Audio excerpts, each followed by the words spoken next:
நாட்டிற்கு இரண்டாவது விடுதலை பெற்றுத்தர வந்திருக்கின்ற தலைவர் ராகுல் காந்தி அவர்களுடைய எழுத்துரைக்கு முன்பாக நம்முடைய காங்கிரஸ் பேரியக்கத்தினுடைய தலைவர் ஏவி சுப்பிரமணியன் அவர்கள் இப்போது வரவேற்புரை ஆற்றுவார்கள். அவர் PCC president A V Subramaniam, honor to our Congress president. Welcome தலைவா. வணக்கம். இந்த பொன் மாலை பொழுதில் புதுவையின் சிறப்புமிக்க இந்த AFT மில்திடலில் அலைக்கடல திரண்டிருக்கின்ற மக்கள் வெள்ளத்தில் புதுவை மாநிலத்தின் தனித்தன்மை காப்பது எங்களது நோக்கம். அது அந்நியமிருந்து மீட்பதுதான் எங்களது உரிமை என்ற கோட்பாட்டை உயர்த்தி பேசி உங்களுக்காக குரல் கொடுக்க வந்திருக்கின்ற பாராளுமன்ற புயல் அனைத்து இந்திய மக்களின் நம்பிக்கை நட்சத்திரம் காங்கிரஸ் பேரியக்கத்தின் எழுச்சி இளவல் திருமதி சோனியா காந்தி அவர்களின் செல்வ புதல்வர் மதிப்பிற்குரிய திருமிகு ராகுல் காந்தி அவர்களை உங்கள் அனைவரின் சார்பாக வருக வருக என்று வரவேற்பதிலே பெருமை கொள்கின்றோம்.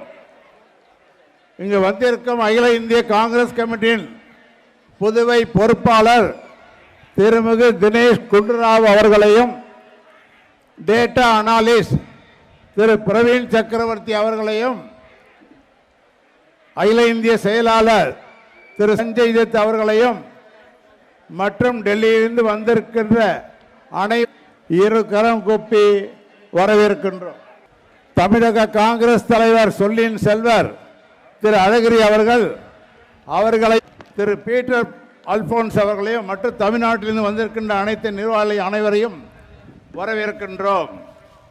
எமது தொழில் கவிதை எழுதுவது, இமைக்கும் நேரத்தை கூட வீணாக்காமல் நாட்டுக்கு உழைப்பது என்று பாடினார் மகாகவி பாரதியார். உழைப்பே எனது உயிர் மூச்சு என்று பாடுபடும் நமது மாண்பு முதலமைச்சர் மரியாதைக்குரிய வி நாராயணசாமி அவர்களையும் மற்றும் மாண்புமிகு அமைச்சர் பெருமக்கள், பாராளுமன்ற உறுப்பினர், சட்டமன்ற உறுப்பினர்கள், மூத்த நிர்வாகிகள் அனைவரையும் வருக வருக என்று வரவேற்கின்றோம். புதுவை மாநிலத்தின் காங்கிரஸ் பேரியக்கத்தின் அனைத்து மட்ட நிர்வாகிகள் சார்பாகவும் மற்றும் பொதுமக்கள் சார்பாகவும் இந்த உரையை நிகழ்த்தி மகிழ்வோடு நிறைவு செய்கின்றேன். நன்றி, வணக்கம்.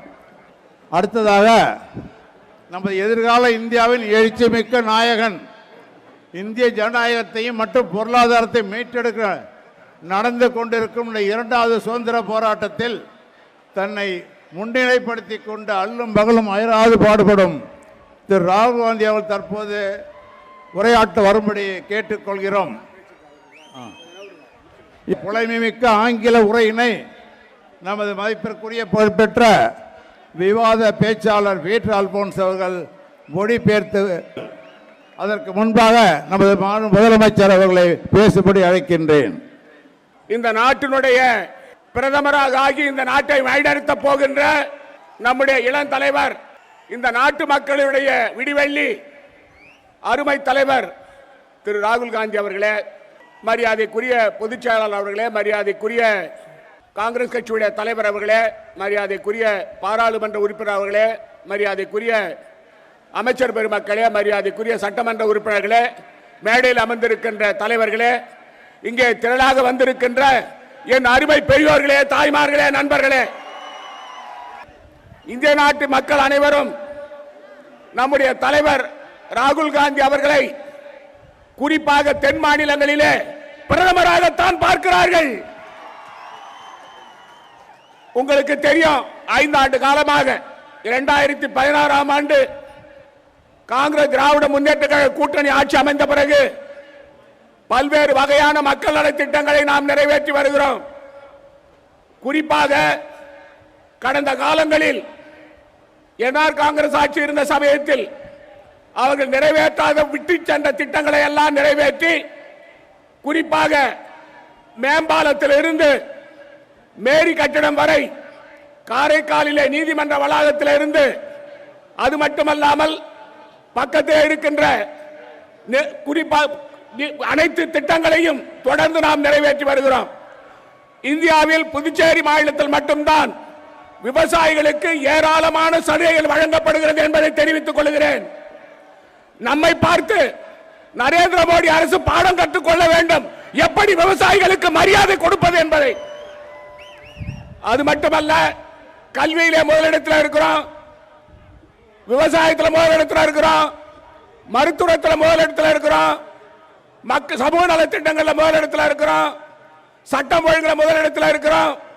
ஆனால் எதிர்க்கட்சிகள் எல்லாம் இதை கொச்சைப்படுத்துகின்ற வகையில், நம்முடைய அரசுடைய சாதனைகளை கொச்சைப்படுத்துகின்ற வகையிலே செயல்பட்டு வருகிறார்கள். நீங்கள் பார்த்துக் கொண்டிருக்கிறீர்கள். உங்களுடைய பேராதரவோடு தான் 5 ஆண்டு காலத்தை எங்களால் முடிக்க முடிகிறது என்பதை உங்களுக்கு தெரிவித்துக் கொள்கிறேன்.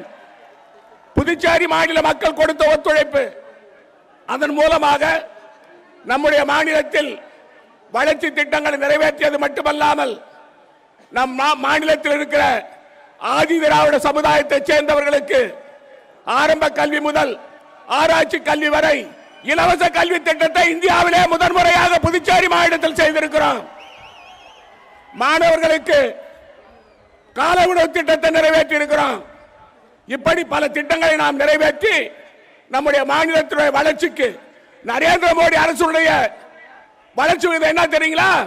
-7%. அதாவது 0 கீழே 7%.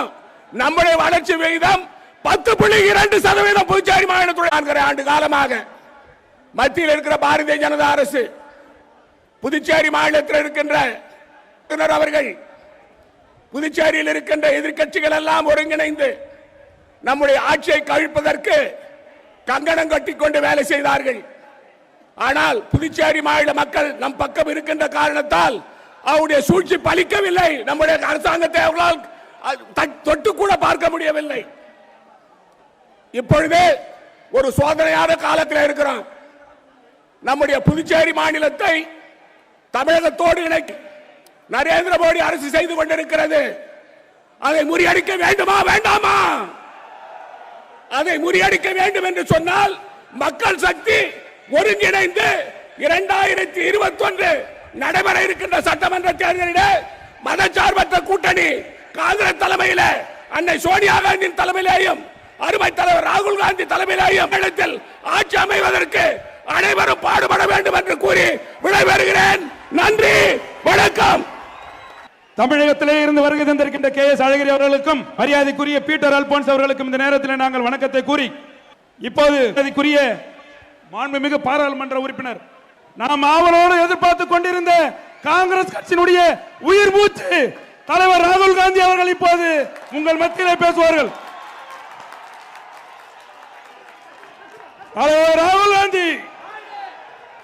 KC Venugopal ji, Dinesh Gundu Rao ji, Narayana Swamy ji,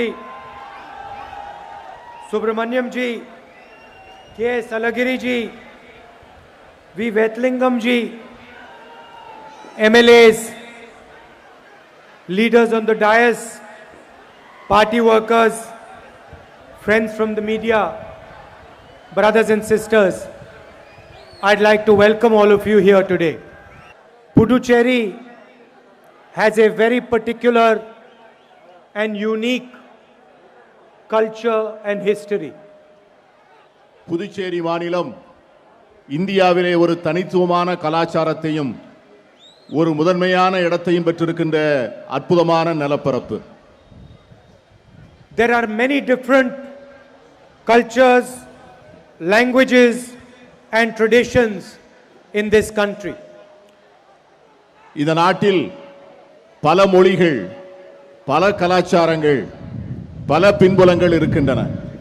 In fact, all these different cultures, languages and traditions are what make our country so strong and so unique.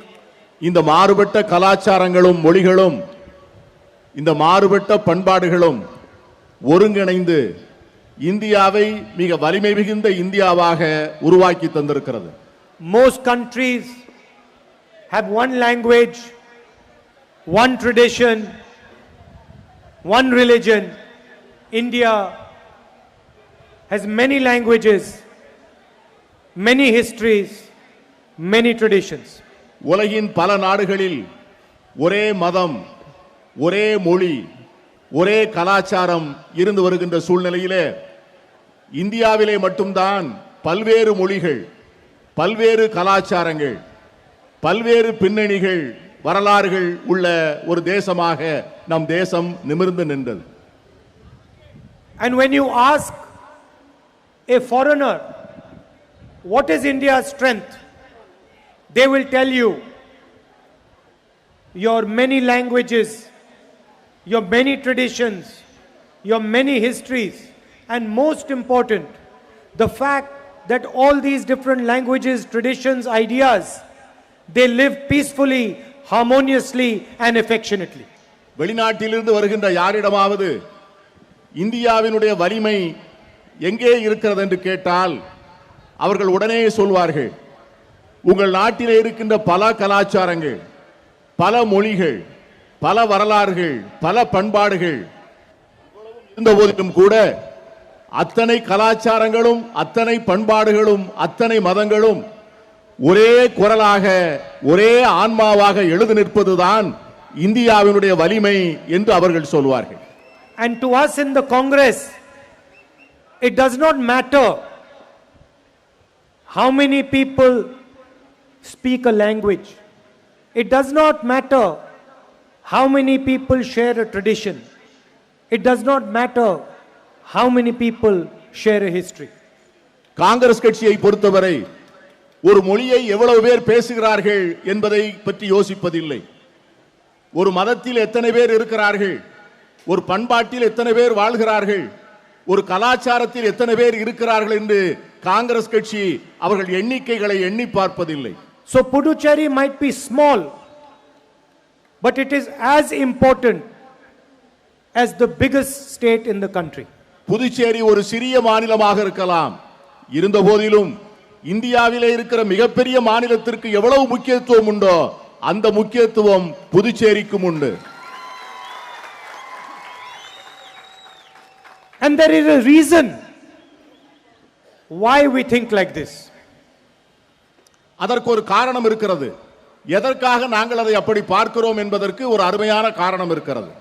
Because we sincerely believe that all the different traditions in India are what make this country so wonderful. நாங்கள் ஆத்மார்த்தமாக நம்புகிறோம், இந்த இந்தியாவிலே இருக்கின்ற பல கலாச்சாரங்களும், பல மதங்களும், பல மொழிகளும் தான் இந்தியாவை உண்மையிலேயே வலிமையாக வைத்திருக்கிறது என்று காங்கிரஸ் கட்சி ஆத்மார்த்தமாக நம்புகிறது. So my first message to you today is that it does not matter what happens, but we will defend your tradition, your culture, your language, and your unique history. ஒன்று மட்டும் சொல்ல விரும்புகிறேன், என்ன நேர்ந்தாலும் பரவாயில்லை, காங்கிரஸ் கட்சி உங்களுடைய கலாச்சாரத்தை, உங்கள் பண்பாட்டை, உங்கள் மாநிலத்தினுடைய உரிமைகளை என்னாலும் பாதுகாக்கும் என்பதை நான் உங்கள் மத்தியிலே சொல்லிக் கொள்ள விரும்புகிறேன். And we will defend it, of course, because we love the people of Puducherry. அதை எதற்காக உங்களை பாதுகாத்து காவலராக இருக்க விரும்புகிறோம் என்று சொன்னால் புதுச்சேரி மக்களை நாங்கள் மனமாற நேசிக்கிறோம்.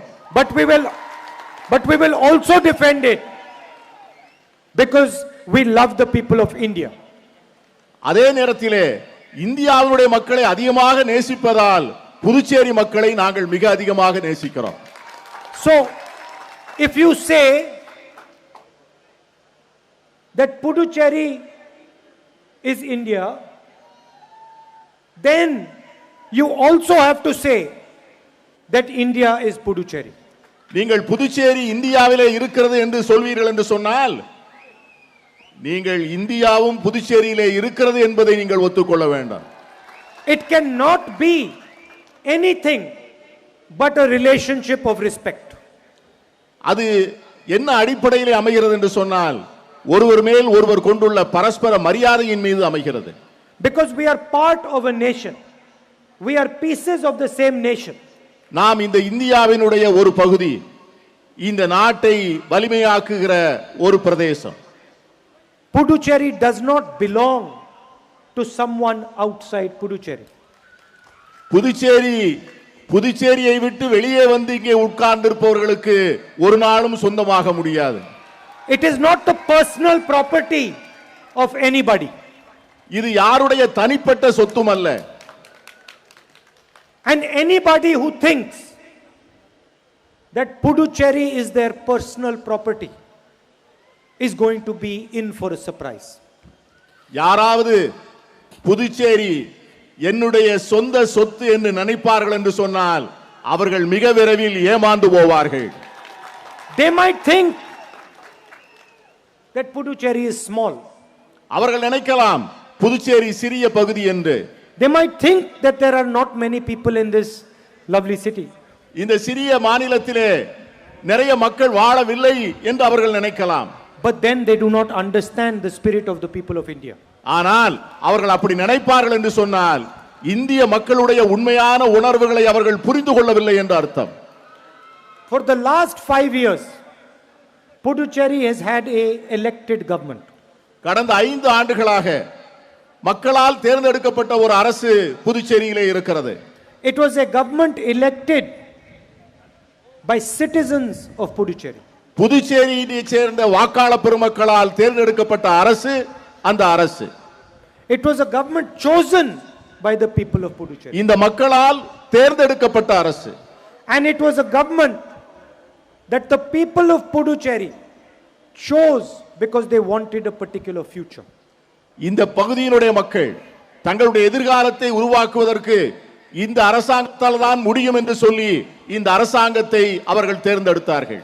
And for the last 5 years, the Prime Minister of this country has not allowed the government of Puducherry to work. கடந்த 5 ஆண்டுகளாக இந்த தேசத்தினுடைய பிரதமர் மக்களால் தேர்ந்தெடுக்கப்பட்ட இந்த அரசாங்கத்தை செயல்படுவதற்கு அவர் அனுமதிக்கவே இல்லை. The Prime Minister has personally insulted the vote of the people of Puducherry. இந்த தேசத்தினுடைய பிரதமர் தனிப்பட்ட முறையிலே இந்த மக்கள் தந்த மிகப்பெரிய வாக்களிப்பின் மூலம் தந்த தேர்தல் வெற்றியை அவர் தனிப்பட்ட முறையிலே அவமதித்தார். Through the office of the LG, he has repeatedly sent you a message saying to you that your vote does not matter. இங்கே இருந்த துணைநிலை ஆளுநர் மூலமாக அவர் ஒவ்வொரு நாளும் சொன்னார், உங்கள் ஓட்டை நான் மதிக்க மாட்டேன், நீங்கள் அளித்த வாக்கை மதிக்க மாட்டேன், நீங்கள் தேர்ந்தெடுத்த அரசை நான் மதிக்க மாட்டேன் என்று சொல்லி துணைநிலை ஆளுநர் மூலமாக ஒவ்வொரு நாளும் நடவடிக்கைகளின் மூலம் சொல்லிக் கொண்டிருந்தார். He has repeatedly told you that the only thing that matters is that he is the Prime Minister of India. அவரை பொறுத்தவரை அவருக்கு ஒரே ஒரு விஷயம்தான் முக்கியம், அவர் இந்த தேசத்தினுடைய பிரதமராக இருக்க வேண்டும். He has taken your dreams, your aspirations and worked against them. உங்களுடைய கனவுகளையோ உங்களுடைய அபிலாஷைகளையோ உங்களுடைய கடின உழைப்பையோ அவர் கருத்தில் கொள்ளவில்லை. And he has done so by destroying the institution of the Lieutenant Governor. துணைநிலை ஆளுநர் என்பவர் ஒரு அரசியல் சாசன சட்ட நிறுவனம். Just like he destroys all other institutions of this country. மற்ற ஜனநாயக நிறுவனங்களை சேதப்படுத்தி அழிப்பது போல துணைநிலை ஆளுநர் என்கிற நிறுவனத்தையும் அவர் அழித்து ஒழித்தார். Today, an Indian person cannot get justice from the judicial system. இன்றைக்கு இந்திய குடிமகனாக இருக்கின்ற ஒவ்வொருவரும் இந்த நாட்டினுடைய நீதித்துறையிலிருந்து முறையான நீதியை பெற முடியவில்லை. Without being terrified of what will be done to him. தனக்கு என்ன நடக்கும் என்கிற பயத்திலே மக்கள் சொல்வதற்கு பயப்படுகிறார்கள். Journalists who write articles are fearful for their lives. பத்திரிகைகளிலே கட்டுரைகள் எழுதுகிற பத்திரிகையாளர்கள் தங்கள் உயிருக்கு அஞ்சுகிறார்கள். In the Lok Sabha and the Rajya Sabha, bills are passed without any discussion. பாராளுமன்றத்தினுடைய 2 அவைகளிலும் மக்களவையாக இருந்தாலும் மாநிலங்களவைகளாக இருந்தாலும் அரசாங்கத்தினுடைய சட்டங்கள் எந்த விவாதங்களும் இன்றி ஆளுங்கட்சியால் உடனடியாக நிறைவேற்றப்படுகின்றன. Elected leaders like myself are not allowed to speak in the Lok Sabha. தேர்ந்தெடுக்கப்பட்ட மக்கள் பிரதிநிதிகள் என்னை போன்றவர்கள் நாடாளுமன்றத்திற்குள்ளே பேசுவதற்கு அனுமதிக்கப்படவில்லை. Because one man thinks he's not the prime minister, but he is the king of the country. ஒரே ஒரு மனிதர் அவர் இந்த நாட்டினுடைய பிரதமர் என்று நினைக்கவில்லை, தன்னை இந்த நாட்டினுடைய சக்கரவர்த்தியாக நினைக்கிறார். A prime minister of India would respect the will of the people of Pondicherry. இந்த நாட்டினுடைய பிரதமர் இந்த புதுச்சேரி மாநிலத்து மக்களுடைய தீர்ப்பை மதிக்க வேண்டும்.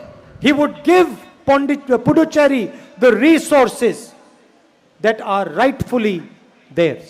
புதுச்சேரி மாநிலத்திற்கு சேர வேண்டிய நிதி ஆதாரங்களை அவர் முழுமையாக தர வேண்டும்.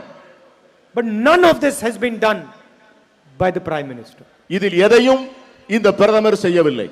So when you go to vote, remember that the last time you went to vote, the prime minister of India challenged your vote. இந்த முறை வாக்களிக்க போகின்ற போது கடந்த முறை நீங்கள் வாக்களித்ததை அவமதித்த இந்த பிரதமரை பற்றி நீங்கள் சிந்தனையிலே கொள்ள வேண்டும். He disrespected your tradition. உங்களுடைய பண்பாட்டை அவமதித்தார். He disrespected your history. உங்களுடைய வரலாற்றை அவர் அவமதித்தார். And he disrespected your past. உங்களுடைய கடந்த காலத்தை அவர் அவமதித்தார். And if anybody disrespects your past, they are going to disrespect your future. யாராவது உங்களுடைய கடந்த காலத்தை அவமதித்தார்கள் என்று சொன்னால் அவர்கள் நிச்சயமாக உங்கள் எதிர்காலத்தையும் அவமதிப்பார்கள். We are committed to ensuring that your vote translates into a positive future. உங்களுக்கு நான் உறுதி சொல்கிறேன், எங்களுக்கு நீங்கள் தருகிற வாக்கு உங்கள் கனவுகளை உங்கள் அபிலாஷைகளை செயல் திட்ட வடிவமாக உருவாக்கி தரும் என்கிற உறுதிமொழியை நான் உங்களுக்கு சொல்லுகிறேன். And for us this is not an electoral battle.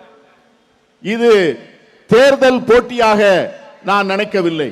This is a battle for the spirit of Puducherry. இது புதுச்சேரியின் ஆன்மாவுக்காக நடத்தப்படுகின்ற தர்ம யுத்தம் என்று நான் சொல்ல It is ஆசைப்படுகிறேன். a battle to allow you to live the way you want to live.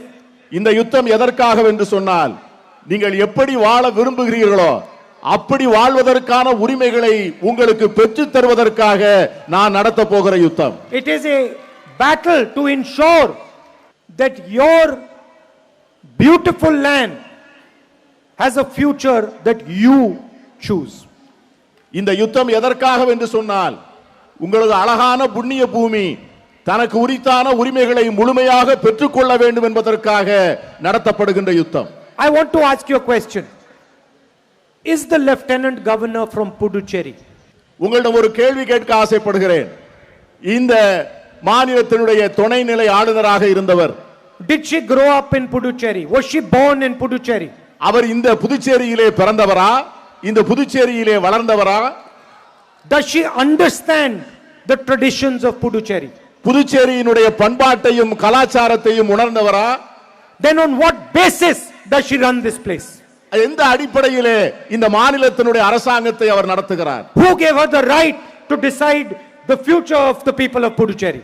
இந்த புதுச்சேரி மாநிலத்திற்கு வேண்டிய உரிமைகளையும் திட்டங்களையும் முடிவு செய்யக்கூடிய அதிகாரத்தை அவருக்கு கொடுத்தது யார்? How dare somebody do this to you? இதை செய்வதற்கு அவர்களுக்கு எப்படி தைரியம் வந்தது? Just because they think they are powerful? அவர்கள் டெல்லியிலே அதிகாரம் வைத்திருக்கிறார்கள் என்பதால்? Just because they think they control the Indian government? அவர்கள் இங்கே இருக்கிற அரசாங்கத்தை தங்கள் ஆளுகைக்குள்ளே வைத்திருக்கிறார்கள் என்பதால்? Just because they think they control the CBI? தங்களிடம் சிபிஐ இருக்கிறது என்கிற எண்ணத்தால்? Just because they control the ED? அவர்களிடம் இருக்கிற வருவாய் புலனாய்வுத்துறை தங்கள் கையிலே இருக்கிறது என்பதாலா? We are never ever going to allow it. ஒரு நாளும் ஒரு நிமிடம் கூட நாங்கள் அதை அனுமதிக்க மாட்டோம். And it will be an insult. It will be an insult to Puducherry if they come back. அவர்கள் மீண்டும் வந்தால் அது உங்களுக்கு மிகப்பெரிய அவமானம், உங்களுக்கு மிகப்பெரிய அவமதிப்பு. That is the truth. அதுதான் உண்மை. Now I want to tell you a little bit about what this same force is doing to the country. இவர்கள் இந்த நாட்டிற்கு என்ன செய்கிறார்கள் என்பதையும் நான் உங்களுக்கு சொல்ல வேண்டாம். Exactly what they are doing to Puducherry, they are doing to the rest of the country. புதுச்சேரிக்கு அவர்கள் என்ன அநீதி செய்கிறார்களோ அந்த அநீதியை இந்தியா முழுமைக்கும் செய்கிறார்கள். In Tamil Nadu, they go and say you cannot speak Tamil. தமிழகத்திலே போய் நீங்கள் தமிழ் பேசக்கூடாது என்று சொல்லுகிறார்கள். In Bengal, they say Bengali is no good. வங்காளத்திற்கு போய் வங்க மொழியை பேசக்கூடாது என்று சொல்லுகிறார்கள். In Punjab, they say you're all terrorists. Punjab மாநிலத்திற்கு போய் அங்க இருக்கின்ற பஞ்சாபியர்களை பார்த்து நீங்கள் எல்லோரும் தீவிரவாதிகள் என்று சொல்லுகிறார்கள். Anybody who stands against them is a criminal, is anti-national, is a terrorist. யாராவது அரசாங்கத்தை விமர்சித்தால் அவர்களை தேச விரோதி என்று சொல்லுவது, தீவிரவாதி என்று சொல்லுவது, அவர்கள் சட்டத்திற்கு புறம்பானவர்கள் என்று சொல்வது. Because according to them, there is only one idea in this country. அவர்களை பொறுத்தவரை இந்தியா என்பதற்கு ஒரே ஒரு பொருள்தான், ஒரே ஒரு தத்துவம் தான் உண்டு. Whatever Narendra Modi imagines, that is what India should imagine. Narendra Modi எதை கற்பனை செய்கிறாரோ அதுதான் இந்தியா என்று வாதிடுகிறார்கள். Whatever idea comes into Narendra Modi's mind, that is what India should think. Narendra மோடிக்கு மனதிலே என்ன கருத்து உதிக்கிறதோ அந்த கருத்தை தான் இந்தியா முழுவதும் தங்களுடைய சொந்த கருத்தாக ஏற்றுக்கொள்ள வேண்டும் என்று அவர் நினைக்கிறார். Whatever Narendra Modi wears, that is what India should wear. Narendra Modi என்ன உடை உடுத்துகிறாரோ அந்த உடையை இந்தியாவில் இருக்கின்ற அத்தனை பேரும் உடுத்த வேண்டும் என்று நினைக்கிறார். Whatever Narendra Modi likes to eat, that India should like to eat. Narendra Modi எதை சாப்பிட விரும்புகிறாரோ அதைத்தான் இந்தியாவில் இருக்கின்ற அத்தனை பேரும் சாப்பிட வேண்டும் என்று நினைக்கிறார். And whatever Narendra Modi says, Man Ki Baat, India should listen. அவர் மனம் திறந்து பேசுகிறேன் என்று மன் கி பாத் நிகழ்ச்சி நடத்துகிறாரோ அவர் எதை பேசினாலும் இந்த நாட்டு மக்கள் அதை பேசாமல் கேட்டுக்கொண்டிருக்க வேண்டும் என்று விரும்புகிறார். Every single thing the Prime Minister has done for the last 6 years has been done for the richest people in this country. கடந்த 6 ஆண்டுகள் இந்த தேசத்தினுடைய பிரதமர் எடுத்த ஒவ்வொரு நடவடிக்கையும் தேசத்திலே இருக்கிற மிகப்பெரிய பணக்காரர்களுக்கு உதவி செய்வதற்கு தானே ஒழிய வேறு யாருக்கும் எந்தவித பயனும் கிடையாது. Now there are many rich people in this country. இந்த நாட்டில் நிறைய பணக்காரர்கள் இருக்கிறார்கள். But Narendra Modi only works for 3 or 4 of them. ஆனால் பிரதமர் மோடியோ 3 அல்லது 4 பேருக்கு மட்டும்தான் இந்த அரசாங்கத்தை நடத்துகிறார். Maximum 5 or 6 of them. கூடுதலாக இருந்தால் 5 அல்லது 6 பேர் இருக்கும். And those 5 or 6 people, whatever they want, he will give them. அந்த 5 அல்லது 6 பேர் எதை விரும்புகிறார்களோ அவர்கள் எதை விரும்பினாலும் அதை அவர்களுக்கு அளிப்பார். Why? ஏன்? Because they control the media. அவர்கள்தான் இந்த நாட்டினுடைய ஊடகத்தை அவர்கள் கைகளிலே வைத்திருக்கிறார்கள். And whatever they say, the media says. அவர்கள் எதை சொல்லுகிறார்களோ அதைத்தான் இந்த நாட்டின் ஊடகங்கள் சொல்லும். Narendra Modi did demonetization. Narendra Modi பண மதிப்பிழப்பு நடவடிக்கை எடுத்தார். I want to ask you, how many people here were helped by demonetization? நான் இங்கே இருக்கின்ற உங்களை கேட்க விரும்புகிறேன். பண மதிப்பிழப்பு நடவடிக்கை மூலம் யாராவது உங்களில் ஒருவர் பயன்பெற்றிருக்கிறார்களா என்று எனக்கு சொல்லுங்க.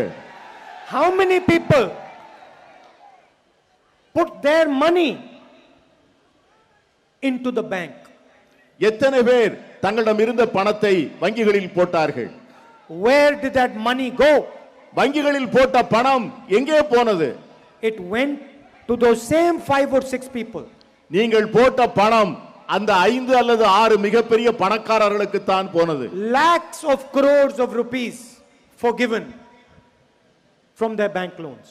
லட்சக்கணக்கான கோடி ரூபாய்களை 5 அல்லது 6 நபர்களுக்கு அவர் வங்கி கடனாக கொடுத்தார். Now there are many small and medium business owners in this crowd. உங்கள் மத்தியிலே நிறைய சிறு குறு தொழில் சிறிய வியாபாரிகள் இருப்பீர்கள். There are many entrepreneurs and shopkeepers in this crowd. சிறிய கடைகளை நடத்துகின்றவர்களும் தொழில் முனைவர்களும் இங்கே அமர்ந்திருப்பீர்கள். There are many farmers and laborers in this crowd. இங்கே இருக்கின்ற விவசாயிகளும் விவசாய தொழிலாளர்களும் இங்கே இருப்பீர்கள். I want to ask you, உங்களை நான் கேட்கிறேன், did GST help you? இந்த நாட்டினுடைய ஜிஎஸ்டி சட்டம் உங்களுக்கு உதவி செய்ததா? Who did GST help? GST சட்டம் யாருக்கு உதவி செய்தது? Those same 5 or 6 people. அதே 5 அல்லது 6 பேர்களுக்கு தான் அந்த ஜிஎஸ்டி சட்டம் உதவி செய்தது. During Corona, the Prime Minister told you, he taught you a new way to fight a dreaded disease.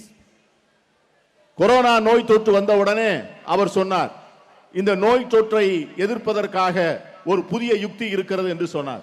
In the 21st century, the method to fight a disease is thali bajao. இந்த 21வது நூற்றாண்டிலே ஒரு பெரிய நோய் தொற்றை வெளியே விரட்டு உங்கள் கைகளிலே இருக்கிற தட்டுக்களை தட்டுங்கள் என்று சொன்ன புத்திசாலி பிரதமர் தான் நம்முடைய பிரதமர். You thali bajao and all your money he gives to his friends. நீங்கள் தட்டுக்களை தட்டி கொண்டிருங்கள், உங்கள் பணம் மட்டும் அந்த பெரிய பணக்காரர்களுக்கு போய்விடும். When the laborers are coming back home from the city because of Corona, they are not given a railway ticket. லட்சக்கணக்கான தொழிலாளர்கள், புலம்பெயர்ந்த தொழிலாளர்கள் தங்கள் ஊர்களுக்கு போகின்ற போது அவர்களுக்கு ரயிலுக்கு டிக்கெட் எடுத்து கொடுக்க கூட இந்த அரசாங்கம் தயாராக இல்லை. And at the same time, 1,50,000 crore rupees are given to the richest businessmen of the country. அதே நேரத்திலே 1.5 லட்சம் கோடி ரூபாய்களை இந்த 5-6 பணக்காரர்கள் கையிலே தூக்கி வரி சலுகையாக கொடுத்தார். And now, during Corona, the Prime Minister attacks our farmers with 3 new laws. இவ்வளவு கொடுமையான நோய் தொற்றினால் பொதுமக்களும் எல்லோரும் சீரழிந்து 3 விவசாயிகள் சட்டத்தை நிறைவேற்றி இந்த விவசாயிகளை சித்திரவதை செய்கிறார். That are designed to snatch their future from them and give their entire money to the richest in the land. அந்த 3 சட்டங்களின் நோக்கம் என்று சொன்னால் கோடிக்கணக்கான விவசாயிகளுடைய எதிர்காலத்தை அவர்களிடமிருந்து பறித்து அந்த எதிர்காலத்தை முழுமையாக இந்த 5-6 கோடீஸ்வரர்களிடம் கொடுப்பதுதான் அந்த சட்டத்தின் நோக்கம். The day these 3 farm laws are implemented, laborers, small business people, farmers, people who work in mandis, people who sell vegetables and fruits on the streets will all be unemployed. அந்த சட்டம் அமுல்படுத்த அன்று சிறிய விவசாயிகள், காய்கறிகளை தெருவிலே விற்பவர்கள், சிறிய கடை வைத்திருப்பவர்கள், விவசாய தொழிலாளர்கள் எல்லோரும் தெருவுக்கு வருவதை தவிர வேறு வழி இல்லை. And a few people will benefit from India's agriculture. சில விரல் விட்டு எண்ணக்கூடிய சிலர் இந்திய விவசாயத்தை தங்கள் ஏகபோக உரிமையாக்கிக் கொள்வார்கள். The middle class will have to pay much higher rates for fruits and vegetables. இந்த நாட்டினுடைய நடுத்தட்டு மக்கள் அவர்கள் வாங்குகிற உணவுக்கும் உணவுப் பொருட்களுக்கும் மிக அதிகமான விலை கொடுக்க வேண்டியது இருக்கும். And at the same time, farmers will get much less money for their produce. ஆனால் அதே நேரத்திலே விவசாயிகளுடைய விளைபொருட்களுக்கு அவர்களுக்கு உரிய விலை கிடைக்காது. This is not a future we want. இதுதான் நடக்க போகிற எதிர்காலம். And my message to you, the most important message, is that your vote should determine your future and it should be decided by you. உங்களுக்கு நான் சொல்லுகிற மிக முக்கியமான செய்தி என்னவென்று சொன்னால், உங்களது வாக்கு உங்களது எதிர்காலத்தை முடிவு செய்ய வேண்டும். Some lieutenant governor from somewhere else in the country should not have the right to determine your future. இந்த நாட்டின் எங்கேயாவது ஒரு மூலையிலிருந்து வருகிற ஒரு துணைநிலை ஆளுநர் புதுச்சேரி மாநிலத்திலே வாழ்கிற உங்களுடைய எதிர்காலத்தை முடிவு செய்ய முடியாது. The future of Puducherry should be decided by a leader chosen by the people of Puducherry. Puducherry மாநிலத்தினுடைய எதிர்காலத்தை புதுச்சேரியிலே வாழ்கின்ற மக்கள், புதுச்சேரி மண்ணின் மைந்தர்கள் தான் அவங்கள் எதிர்காலத்தை முடிவு செய்ய வேண்டும். And the government of India should stop trying to create a bad future for this wonderful place. Puducherry மக்களுடைய எதிர்காலத்தை கெடுக்கின்ற முயற்சிகளை மத்திய அரசு கைவிட வேண்டும். I would like to thank all of you for coming here and listening to me this evening. உங்கள் எல்லோருக்கும் இங்கே பெருந்திரளாக வந்து என்னுடைய பேச்சை கேட்ட உங்களுக்கு அனைவருக்கும் என்னுடைய நெஞ்சார்ந்த நன்றியினை தெரிவித்துக் கொள்கிறேன். It is an honor for me to come here and speak to you. இங்கே வந்து உங்களிடம் பேசியது எனக்கு கிடைத்த மிகப்பெரிய பெருமை. And it is an even bigger honor for me to defend your culture, your history, your language, your tradition. உங்களுடைய கலாச்சாரத்தை, உங்களுடைய வரலாற்றை, உங்கள் பண்பாட்டை அதை பாதுகாக்க போராடுவது எனக்கு வாழ்க்கையிலே கிடைத்த மிகப்பெரிய பெருமை. And when we come to power in Delhi, நாங்கள் எப்பொழுது இந்தியாவிலே ஆட்சிக்கு வருகிறோமோ, I am going to guarantee you நான் உங்களுக்கு ஒரு உறுதி சொல்ல விரும்புகிறேன். that we make sure that no one can ever decide Puducherry's future other than a person who comes from here. Puducherry மாநில மக்களுடைய எதிர்காலத்தை யாரும் களவு செய்ய நாங்கள் ஆட்சிக்கு இருக்கின்ற போது அனுமதிக்க மாட்டோம். No lieutenant governor is going to decide your future. ஒரு துணைநிலை ஆளுநர் உங்கள் எதிர்காலத்தை முடிவு செய்ய முடியாது. Thank you. நன்றி. நன்றி.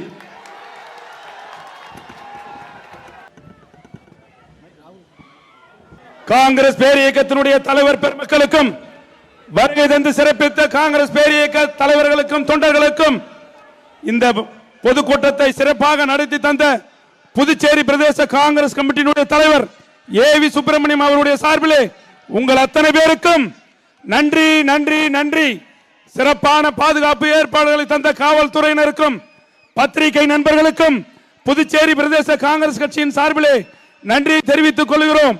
அருமை தலைவர் ராகுல் காந்திக்கும், அருமை தலைவர் நாராயணசாமி அவர்களுக்கும், அருமை தலைவர் வைத்திலிங்கம் அவர்களுக்கும், தினேஷ் குண்ட்ராவ் அவர்களுக்கும், சஞ்சய் தத் அவர்களுக்கும், தமிழக தலைவர் கே எஸ் அழகிரி அவர்களுக்கும், மொழிபெயர்த்து தந்த அருமை தலைவர் பீட்டர் அல்போன்ஸ் அவர்களுக்கும், ஏனைய தலைவர் அத்தனை பேருக்கும் புதுச்சேரி பிரதேச காங்கிரஸ் கட்சியின் சார்பிலே நன்றி நன்றி. ஜெய்ஹிந்த்.